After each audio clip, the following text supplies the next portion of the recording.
CUT special series में एक बार फिर से आपका स्वागत है। इस एपिसोड में हम उन प्रश्नों को देखेंगे जो आपके परीक्षा के लिहाज से बेहद महत्वपूर्ण साबित हो सकते हैं। तो चलिए शुरुआत करते हैं। निम्नलिखित में से किसने आनंद मठ लिखा है, जहां से भारत का राष्ट्रीय गीत वंदे मातरम लिया गया है? ए. अवनींद्रनाथ टैगोर, बी. रविंद्रनाथ टैगोर, सी. मोहम्मद इकबाल, डी. बंकिम चंद्र चटर्जी। इस प्रश्न का सही उत्तर है विकल्प डी, बंकिम चंद्र चटर्जी। चलिए देखते हैं इसके विश्लेषण को।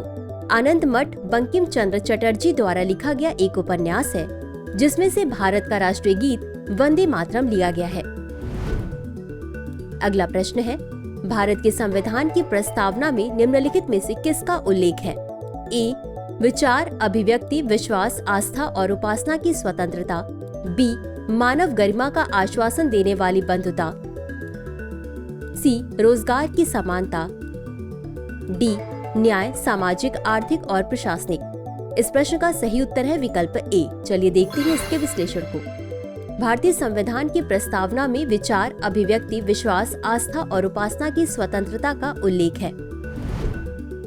अगला प्रश्न है, पद्मश्री गुरु केलुचरण महापात्रा ने किस शास्त्रीय नृत्य को पुनर्जीवित करने में महत्वपूर्ण भूमिका निभाई थी? ए. ओडिसी, बी. कुचिपुड़ी, सी. भरतनाट्यम, डी. मणिपुरी। इस प्रश्न का सही उत्तर है विकल्प ए, ओडिसी। चलिए देखते हैं इसके विश्लेषण को। गुरु केलुचरण महापात्रा को ओडिसी शास्त्रीय नृत्य शैली को पुनर्जीवित करने के लिए उनके महत्वपूर्ण योगदान के लिए जाना जाता है। अगला प्रश्न है, निम्नलिखित में से कौन सा पशुओं में पाए जाने वाला एक अंतःपरजीवी है? ए. Pleurobrachia, B. सीटेनोप्लाना, सी.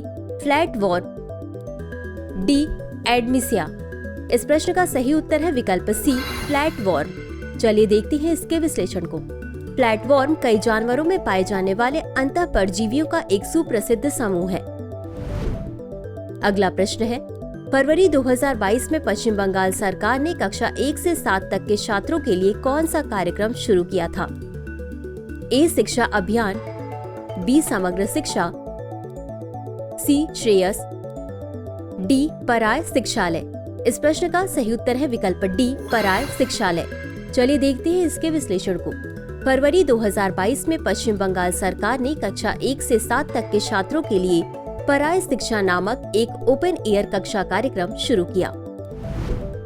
अगला प्रश्न है, किस संस्था ने 1992 से 93 में स्वयं सहायता समूह बैंक लिंकेज कार्यक्रम शुरू किया? A. SBI, B. NABARD, C. SIDBI, D. IDBI। इस प्रश्न का सही उत्तर है विकल्प बी, नाबार्ड। चलिए देखते हैं इसके विश्लेषण को। स्वयं सहायता समूह बैंक लिंकेज कार्यक्रम नाबार्ड यानी राष्ट्रीय कृषि और ग्रामीण विकास बैंक द्वारा वर्ष 1992 से 93 में शुरू किया गया था। अगला प्रश्न है, सबसे लंबी राजमार्ग एकल ट्यूब सुरंग का नाम क्या है, जो मनाली और केलांग के बीच यात्रा के समय और दूरी को कम करती है?